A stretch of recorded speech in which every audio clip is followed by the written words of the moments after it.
വാർത്തകൾ വിശദമായി. ഭോപ്പാൽ സെൻട്രൽ ജയിലിൽ നിന്ന് വാഗമൺ സെമി ക്യാമ്പ് പ്രതിയടക്കം 8 പേർ ജയിൽ ചാടി. മണിക്കൂറുകൾ നീണ്ട തെരച്ചിലിനൊടുവിൽ പോലീസ് 8 ഭീകരരെയും വധിച്ചു. സെൻട്രൽ ജയിലിന് സമീപത്തെ ഗ്രാമത്തിൽ വെച്ചാണ് 8 പേരെയും വധിച്ചത്.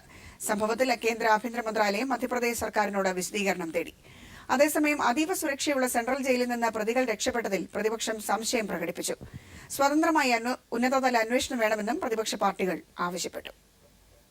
ഭോപ്പാൽ സെൻട്രൽ ജയിലിൽ നിന്നും ഇന്ന് പുലർച്ചെ 2 മണിയോടെയാണ് വാഗമൺ സെമി ക്യാമ്പ് പ്രതിയടക്കം 8 പ്രവർത്തകരും ജയിൽ ചാടിയത്. ഡ്യൂട്ടിയിലുണ്ടായിരുന്ന ജയിൽ ഗാർഡിനെ കഴുത്തുമുറിച്ച് കൊലപ്പെടുത്തിയ ശേഷമായിരുന്നു ഇവർ രക്ഷപ്പെട്ടത്. ഭക്ഷണം കഴിക്കാൻ നൽകിയിരുന്ന സ്റ്റീൽ പ്ലേറ്റുകളും സ്പൂണുകളും മൂർച്ച കൂട്ടി ആയുധമാക്കിയായിരുന്നു ഇവരുടെ ആക്രമണമെന്ന് പോലീസ് അറിയിച്ചു. ബെഡ്ഷീറ്റ് ഉപയോഗിച്ച് കയർ രൂപത്തിലാക്കി മാറ്റിയ ശേഷമാണ് 20 അടി ഉയരത്തിലുള്ള ജയിലിന്റെ ചുറ്റുമതിൽ ചാടിക്കടന്നതെന്നും ജയിൽ അധികൃതരും വ്യക്തമാക്കി. ഇവരെക്കുറിച്ച് എന്തെങ്കിലും വിവരം നൽകുന്നവർക്ക് 5 ലക്ഷം രൂപയും മധ്യപ്രദേശ് സർക്കാർ പാരിതോഷികവും പ്രഖ്യാപിച്ചു. ഇതിന് പിന്നാലെയാണ് സെൻട്രൽ ജയിലിൽ നിന്ന് 12 കിലോമീറ്റർ അകലെയുള്ള ഏന്തുവടി ഗ്രാമത്തിൽ നിന്ന് തന്നെ 8 പേരെയും കണ്ടെത്തിയത്. കയ്യിലുണ്ടായിരുന്ന ആയുധങ്ങൾ ഉപയോഗിച്ച് പോലീസുകാരെ ആക്രമിച്ച ശേഷം രക്ഷപ്പെടാൻ ശ്രമിച്ച 8 പേരെയും പിന്നീട് പോലീസ് വെടിവെച്ച് കൊലപ്പെടുത്തി. വാഗമൺ സെമി ക്യാമ്പ് 31-ാം പ്രതി മെഹബൂബ ഷെയ്ഖും കൊല്ലപ്പെട്ടവരിൽ ഉൾപ്പെടുന്നു. 2 പോലീസുകാർക്കും പരിക്കേറ്റു. ഡ്യൂട്ടിയിലുണ്ടായിരുന്ന 5 ഉദ്യോഗസ്ഥരെ സസ്പെൻഡ് ചെയ്തതായി മധ്യപ്രദേശ് മുഖ്യമന്ത്രി ശിവരാജ് സിംഗ് ചൌഹാൻ അറിയിച്ചു. സംഭവത്തിൽ ഉന്നതതല അന്വേഷണവും ആരംഭിച്ചു.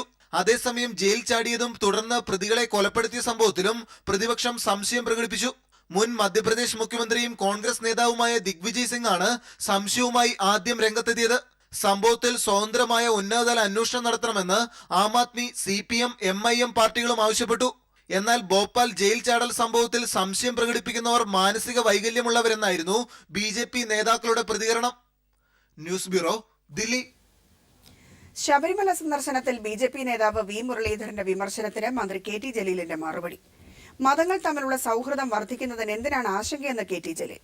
ശബരിമലയിൽ ഏവർക്കും പോകാമെന്നും മതസൗഹാർദ്ദത്തിന്റെ അനുഭൂതി ശബരിമലയിൽ അനുഭവിച്ചറിയാമെന്നും KT ജലീൽ പറഞ്ഞു. ശബരിമലയിൽ എല്ലാ മതസ്ഥർക്കും പോകാം. പഞ്ചാബിലെ സുവർണക്ഷേത്രം സന്ദർശിച്ചപ്പോഴുണ്ടായ പോലെയുള്ള അനുഭൂതിയാണ് തനിക്ക് ശബരിമലയിലും അനുഭവപ്പെട്ടതെന്നും മന്ത്രി KT ജലീൽ പറഞ്ഞു. മതസൗഹാർദ്ദം വർദ്ധിക്കുന്നതിൽ എന്തിനാണ് ആശങ്കയെന്നും V. മുരളീധരന്റെ വിമർശനത്തിന് മന്ത്രി മറുപടിയായി ചോദിച്ചു. ശരിക്കും നമ്മളുടെ രാജ്യത്തിന്റെ ഇന്നലകളിലെ സൗഹാർദ്ദത്തിന്റെ ഒരു വല്ലാത്ത അനുഭൂതി നമുക്ക് ശരിക്കും അനുഭവിച്ചറിയാൻ വേണ്ടി കഴിയും അവിടെ വെച്ച്. ഒരുപക്ഷെ ഇത് ലോകം അറിയും എന്നുള്ളത് കൊണ്ടാവുമോ അദ്ദേഹം അങ്ങനെ പറഞ്ഞിട്ടുണ്ടാവുക എന്ന് എനിക്കറിയില്ല. ഇന്ത്യയിലെ എല്ലാ മതവിഭാഗങ്ങൾ തമ്മിലുള്ള സൗഹൃദം വർദ്ധിക്കും. അതിൽ ആശങ്കപ്പെടുന്നവരെ ഇത്തരത്തിലുള്ള പരാമർശങ്ങൾ നടത്തൂ. നമ്മുടെ നിലപാടുകൾ, സമീപനങ്ങൾ എന്തെന്ന് ഈ നാട്ടിലെ ഓരോരുത്തർക്കും അറിയാം. ശബരിമലയിലൂടെ മതങ്ങൾ പരസ്പരം അടുക്കുന്നതും ഇത് ലോകം അറിയുന്നതും വിമർശിക്കുന്നവർ ഭയപ്പെടുന്നു. ശബരിമല തീർത്ഥാടനം മതസൗഹാർദ്ദത്തിന്റെ ഉത്സവമാണെന്നും മന്ത്രി കൂട്ടിച്ചേർത്തു. മന്ത്രി KT ജലീൽ ശബരിമലയെ വെറും ഫോട്ടോ ഓപ്പർച്യൂണിറ്റിക്കുള്ള പിക്നിക് സ്പോട്ടായി കണ്ടാണ് പോയതെങ്കിൽ അത് ശരിയായില്ലെന്നായിരുന്നു BJP നേതാവ് V. മുരളീധരന്റെ ഫേസ്ബുക്കിലെ വിമർശനം. മുൻ സിമിക്കാരൻ ആയ ജലീൽ ഒരു സുപ്രഭാതത്തിൽ കുളിച്ചു കുറിതൊട്ട് മതേതരവാദിയായെന്ന് പറഞ്ഞാൽ അത് മുഖവിലക്കെടുക്കാൻ പറ്റില്ലെന്നും മുരളീധരൻ ഫേസ്ബുക്കിലൂടെ വിമർശിച്ചിരുന്നു. News bureau, Thiruvananthapuram. KM എബ്രഹാമിനെതിരെ AGയുടെ പ്രാഥമിക റിപ്പോർട്ട്. കെൽട്രോൺ ചെയർമാന് വേണ്ടി ചട്ടം മറികടന്ന് ഇടപെട്ടെന്നും വഴിവിട്ട വൻ ആനുകൂല്യങ്ങൾ കെൽട്രോൺ ചെയർമാന് നൽകിയെന്നും റിപ്പോർട്ട്. ഇതുവഴി 58.4 ലക്ഷം രൂപ സർക്കാർ ഖജനാവിന് നഷ്ടമുണ്ടായതാണ് പ്രാഥമിക റിപ്പോർട്ടിലെ പരാമർശം.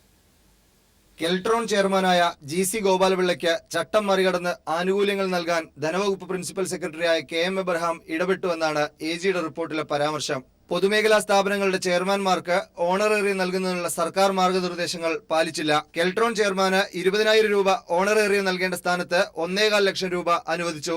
ഇതുവഴി പൊതുഖജനാവിന് 58.4 ലക്ഷം രൂപയുടെ നഷ്ടമുണ്ടാക്കിയതായും AG കണ്ടെത്തിയിട്ടുണ്ട്. ധനവകുപ്പ് ഉദ്യോഗസ്ഥർ എതിർത്തിട്ടും KM എബ്രഹാം ഇടപെട്ട് ഓണറേറിയം വർദ്ധിപ്പിച്ചു നൽകുകയായിരുന്നു. സംസ്ഥാനത്തിന്റെ ഇലക്ട്രോണിക്സ് വികസനത്തിന് വേണ്ടി തയ്യാറാക്കിയ പ്രത്യേക പദ്ധതികളൊന്നും ഈ കാലയളവിൽ നടപ്പിലായില്ലെന്നും റിപ്പോർട്ടിൽ പരാമർശമുണ്ട്. 2016 ഏപ്രിലിൽ തയ്യാറാക്കിയ പ്രാഥമിക റിപ്പോർട്ടിൽ കെൽട്രോണും ധനവകുപ്പും വിശദീകരണം നൽകിയതിനു ശേഷമായിരിക്കും അന്തിമ റിപ്പോർട്ട് തയ്യാറാക്കുക. MR Sajesh, news bureau, Thiruvananthapuram. വാർത്തകൾ തുടരുന്നു. ടോം ജോസിനെതിരെയുള്ള അന്വേഷണ റിപ്പോർട്ട് വിജിലൻസ് ഇന്ന് സർക്കാരിന് കൈമാറിയില്ല. വിശദമായ അന്വേഷണത്തിന് ശേഷം നവംബർ 3 മാത്രമേ റിപ്പോർട്ട് നൽകുകയുള്ളൂ. 3-ന് ഹൈക്കോടതിയിൽ വരുന്ന തനിക്കെതിരായ കേസിന് സത്യവാങ്മൂലം തയ്യാറാക്കുന്നതിന്റെ തിരക്കിലാണെന്ന് വിജിലൻസ് ഡയറക്ടർ ജേക്കബ് തോമസ് പറഞ്ഞു. അതിനുശേഷം റിപ്പോർട്ട് സർക്കാരിന് നൽകുമെന്നും അദ്ദേഹം വ്യക്തമാക്കി. തൊഴിൽ വകുപ്പ് അഡീഷണൽ ചീഫ് സെക്രട്ടറി ടോം ജോസിന്റെ അനധികൃത സ്വത്ത് സമ്പാദന കേസിൽ വിജിലൻസിന്റെ റിപ്പോർട്ട് വൈകും. വിശദമായ അന്വേഷണം നടത്തി നവംബർ 3 ശേഷം മാത്രമേ സർക്കാരിന് വിജിലൻസ് റിപ്പോർട്ട് കൈമാറുകയുള്ളൂ. തനിക്കെതിരായ 3 കേസുകളിൽ സത്യവാങ്മൂലം സമർപ്പിക്കുന്നതിന്റെ തിരക്കിലാണെന്നും അതിനുശേഷം മാത്രമേ റിപ്പോർട്ട് സർക്കാരിന് നൽകൂവെന്നും വിജിലൻസ് ഡയറക്ടർ ജേക്കബ് തോമസ് വ്യക്തമാക്കി. ഞാൻ പറഞ്ഞില്ലേ, എനിക്കെതിരെയുള്ള പരാതികൾ ഹൈക്കോടതി കിടക്കുന്നു. ഹൈക്കോടതിയിലുള്ള കേസുകൾ കഴിഞ്ഞിട്ടില്ലേ ബാക്കി കാര്യമൊക്കെ ഉള്ളൂ. ഞാൻ ഹൈക്കോടതിയുടെ കാര്യം ഒന്ന് നോക്കട്ടെ, അതിൻ്റെ സ്റ്റേറ്റ്മെന്റ് പ്രിപ്പയർ ചെയ്യുന്ന തിരക്കിലാണ്. അത് കഴിഞ്ഞിട്ട് ബാക്കി നിങ്ങൾ പറഞ്ഞ കാര്യങ്ങളൊക്കെ നോക്കണമെന്നല്ലേ നിങ്ങളൊക്കെ ആഗ്രഹിക്കുന്നത്. Thank you. മഹാരാഷ്ട്രയിലെ സിന്ധുദുർഗിലെ ടോം ജോസിന്റെ എസ്റ്റേറ്റുകളെക്കുറിച്ച് വിശദമായ അന്വേഷണം നടത്താനാണ് വിജിലൻസിന്റെ തീരുമാനം. അതിനുശേഷമാകും അന്തിമ റിപ്പോർട്ട് തയ്യാറാക്കുക. ആഭ്യന്തര വകുപ്പ് അഡീഷണൽ ചീഫ് സെക്രട്ടറി നളിനി നെറ്റോയ്ക്കാണ് റിപ്പോർട്ട് കൈമാറുക. ചീഫ് സെക്രട്ടറി തല ചർച്ചയ്ക്ക് ശേഷമായിരിക്കും ടോം ജോസിനെതിരെയുള്ള സർക്കാർ നടപടിയുണ്ടാവുക. ടോം ജോസിന്റെ സാമ്പത്തിക ഇടപാടുകൾ, വിദേശയാത്ര, ആസ്തി എന്നിവയുടെ വിവരങ്ങൾ ഇതിനോടകം തന്നെ വിജിലൻസ് സംഘം ശേഖരിച്ചു കഴിഞ്ഞു. ബിനാമികളെക്കുറിച്ചുള്ള വിവരങ്ങളും വിജിലൻസിന് ലഭിച്ചു കഴിഞ്ഞു. കഴിഞ്ഞ സർക്കാരിന്റെ കാലത്ത് ടോം ജോസിനെതിരായ ആരോപണങ്ങളിൽ കഴമ്പില്ലെന്ന് കണ്ടെത്തിയിരുന്നു. ഈ സാഹചര്യത്തിലാണ് വിജിലൻസിന്റെ പുതിയ റിപ്പോർട്ട് എത്തുക എന്നതും ശ്രദ്ധേയമാണ്. News bureau, Thiruvananthapuram. കേരളപ്പിറവി ആശംസകൾ നേർന്ന മുഖ്യമന്ത്രി പിണറായി വിജയൻ. ഐക്യ കേരളത്തിലൂടെ സാക്ഷാത്കൃതമായ സ്വപ്നങ്ങളുടെ അടിത്തറയിൽ നിന്ന് നവകേരളം കെട്ടിപ്പടുക്കാനാണ് സർക്കാർ ശ്രമിക്കുന്നതെന്ന് മുഖ്യമന്ത്രി പറഞ്ഞു. സമഭാവനയുടെ, സൗഹാർദ്ദത്തിന്റെ, സാഹോദര്യത്തിന്റെ അന്തരീക്ഷത്തിൽ സമഗ്രമായ കേരള വികസനം സാധ്യമാക്കാൻ മറ്റെന്തിനുമുപരി മനുഷ്യത്വം ഉയർത്തിപ്പിടിക്കുന്ന മലയാളികളുടെ സാംസ്കാരികമായ ഉത്കർഷം ശക്തിപ്പെടുത്താൻ കേരളപ്പിറവിയുടെ 60ാം വാർഷികത്തിൽ നമുക്ക് നമ്മെ തന്നെ സ്വയം പുനരർപ്പിക്കാം. ഭാഷയെയും സംസ്കാരത്തെയും പരിരക്ഷിച്ചുകൊണ്ട് ഇന്ത്യയുടെ വൈവിധ്യത്തിലെ ഏകത്വത്തെ നമുക്ക് ശക്തിപ്പെടുത്താം. എല്ലാവർക്കും എൻ്റെ കേരളപ്പിറവി ആശംസകൾ. പ്രമുഖ ജ്വല്ലറി ഗ്രൂപ്പായ സുൽത്താൻ ഗോൾഡ് ആൻഡ് ഡയമണ്ടിന്റെ കാസർഗോഡ് ഷോറൂമിൽ ആന്റിക് ആഭരണങ്ങളുടെ പ്രദർശന വിൽപ്പന ആരംഭിച്ചു. കാസർഗോഡ് ആദ്യമായാണ് ഇത്തരമൊരു പ്രദർശനം. വിവിധ ഫാഷനുകളിലുള്ള 100-ലേറെ കിലോ ആഭരണങ്ങളാണ് പ്രദർശനത്തിലുള്ളത്. കാസർഗോഡ് നഗരസഭാ ചെയർപേഴ്സൺ ബി ഫാത്തിമ ഇബ്രാഹിം ഉദ്ഘാടനം ചെയ്തു. Sultan gold chairman TM Kunhahammed Haji, managing director Abdul Rauf, executive director Abdul Raheem, general manager AK Unnithan എന്നിവർ സന്നിഹിതരായിരുന്നു. നവംബർ 17 വരെ എക്സിബിഷൻ സെയിൽസ് ഉണ്ടാകും.